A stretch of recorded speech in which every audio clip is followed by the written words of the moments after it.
Tetapi sebelum cerita, aku nak tahu basic SNM kau tahu ke tak?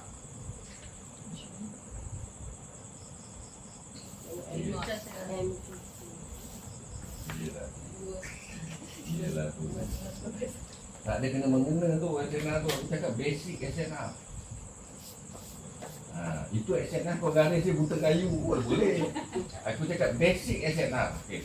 Dan dalam video aku tunjukkan kan. Yang dia paling bawah. Okey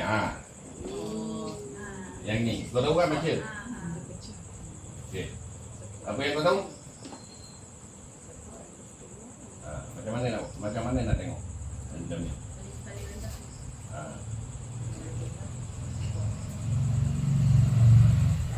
Nak sembang apa kau di depan tu cerita? Di depan tu cerita sorang-sorang. Cuba cerita. Cuba cerita, nanti bawa aku cerita. Sorang-sorang aku cerita, aku nak tahu. Cerita perjalanan Ikon Pile. Kau nak kami apa? Ikut kami korang. Apa yang kau suka? Ni yang tadi. Tapi ini perjalanan daripada Ogos ni. Aku nak kau cerita perjalanan. Buat cerita dia cerita M15 lah. Sebab kita nak tengok Ultraman sebagai M15. Tengok M1 kan muntah tengok kan. Boleh. Okey. Cerita je.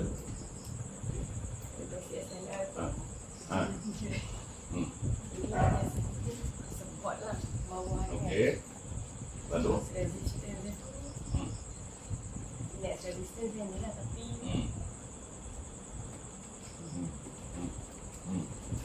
resistance dia ni kot. jauh tu. Oh, yang terdekat dengan Yang terdekat dulu sampai hujung. Kau baru cerita yang awal ni. Ini support dia. Next resistance dia ni lah kot. Ini share itu untuk masuk ke sini lah kot. Alright. Okey, kenapa dia naik? Kenapa dia naik? Kenapa dia naik? Mana datang? Kau cerita basic SNR, ada cerita RBS bagai tak payah. Okey, Helen. Pergi je lah, siapa-siapa aku nak tahu basic ni kau faham ke tak? Ini benda basic kan, paling basic. Kau faham ni tak ada indikator pun kau boleh trade. Kau faham basic ni je cukup. Tak kisahlah. Dia naik. Tapi sampai sini dia tak lepas. Dia jatuh balik. Dia try lagi, tak lepas juga. Dia try lagi. Sekali ketiga dia try tak lepas, dia jatuh banyak sekali. Lepas tu dia nak jatuh, kalau ikutkan dia jatuh sampai sini. Tapi dia tak pecah. Jadi dia sideways, dia tak pecah juga. Lepas tu dia naik. Maksudnya kita tengok high ni lah. Bila dia sampai kat sini, dia boleh pecah high yang lama ni. Dia naik. Sampai sini, dia cuba. Tak pecah, dia turun sikit. Kalau dia nak turun sampai sini, sampai sini. Tapi dia tak. Alright, orang lain. Dah faham kan? Kau patutnya kau pandai. Boleh tengok. Patutnya result kau bagus. Teori itu boleh. Cerita-cerita dia tak apa. Sebab aku nak tahu kelemahan kat mana. Aku cuma nak tahu kelemahan korang je. Tahu okey-okey lah tu.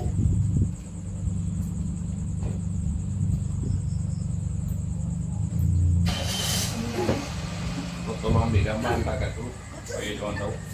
Okey, cerita. Okey, tak apa. Buat basis lah. Pada rendah, cuma naik pada rendah. Lihat, pecah. Ini mengumpul kekuatan. Okey lah, jalan. Berapa kuat lah dia. 2, 3, 4, 5. Pecah. Sini dah pecah. Sideways mengumpul kekuatan. Macam tu pula sideway. Mana datang sideway macam tu. Yang tadi tu sideway. Sideways yang kuat. Naik Okey. Jadi kat sini dia pecah. Dia pecah, dia naik kuat lagi. Alright. Step by step. Pada lepas ni dia naik sini. Lagi sekali dia buat apa? basing. Base dia. Alright. Pecah 1, 2, 3, 4 nabi step. Sampai sini naik. Kat sini basing balik dah. Semua basing. 1, 2, 3. Turun sikit lah naik balik. Okey, oleh. Dah faham. Boleh tidur, okey. Yang cikgu dia seorang ni. Dia bukan cikgu. Tak, dia cikgu lah. Maksudnya dia seorang. Yang lain dah bencin. Okey. Kalau ikutkan, saya tengok kat sini kan. Yang ini support dia. Okey. Ini mula, lepas tu dia try naik. Dia cuba naik. Okay, dia cuba naik. Dia test. Tadi kami apa? Ikut. Tu dekat kami buat. Okey. Okay, kat sini tu. Alright.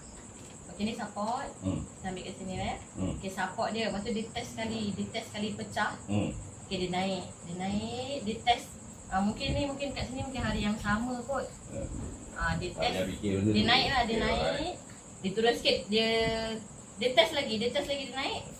Dia test lagi naik, dia naik. Dia naik, dia buat sideways sikit. Dia test rendah balik tapi tak sampai support. Ni support pertama, ni support kedua. Dia test turun tapi tak sampai support kedua tu. Okay, dia naik balik. Dia naik, dia turun sikit. Mungkin hari berikutnya kot dia test lain. Dia test dia biasa kalau kita turun test bawah dia tak jadi, dia akan naik balik. Ataupun kalau test kat atas tak jadi, dia akan turun. Yang ni dia test dia naik. Sembang memang best. Lepas tu sampai kat sini dia gap down. Sampai kat sini dia gap down. Dia gap down, dia cuba lagi. Yang hari berikut dia cuba lagi naik tapi masih mungkin yang ni support yang baru. Ni resistance yang baru. Jadi dia test lagi, dia turun gap down tu, dia naik balik tapi tak sampailah yang support yang asal. Alright. Baik, ada. Hujan. Bagi kat Lina. Kau lah cerita. Cerita je, tak apa. Dia biar tak kerti. Yang penting pandai trade. Yang saya faham lah. Dia support. Okay, bila dia dah pecah, dia nak cuba pecah ni atas, dia akan terus ni atas lah. Okey. Kalau kata dia tak boleh nak pecah bawah, dia akan turun bawah balik. Cari resisten dia balik lah. Macam mana dia akan ulang-ulang lah. Okey, kita yang part ni. Empat ni. Nah, part tu je. Part bahagian tu. Nak apa Kita. support. Kita lah. SNR tu. Basic SNR. SNR dia kira dari sini lah, sini. Lagi sarang. Okey, kalau dia pecah SNR katalah contoh kat sini. So kalau dia pecah, dia akan buat dia akan naik resisten yang baru lah. Bila dia akan baru, tengok EMA, kalau dia cantik, tu rapat, kita boleh follow lah. Tapi kalau stay dia buat tak baik, kalau dia dah bawah pada EMA, dia nak turun, dia akan Maksudnya semua faham basic SNR sederhana. Macam ni Ni support yang paling low dia buat. Kan? Dia buat yang paling low. Yang second try ni gagal. Dia mesti naik. Garanti naik. Kau jangan lagi risau. Jadinya bila dia dah sampai, tiba-tiba ada dua kali macam ni kan. Dia tanya tak ada, dia mesti ke bawah dia. Dia mesti pecahkan macam ni. Dah dua kali, boleh. Perangai ni biasa macam ni. Sama juga macam ni. Ni, dia dah naik, turun, gagal kan? Memang dia naik. Cuma kenaikan ni, kalau dia pecah yang ni, maksudnya yang ini dah 3 kali uji. Dia mesti jauh. Dia akan jauh. Resisten yang dia uji banyak kali, kalau pecah dia akan tinggalkan dia jauh.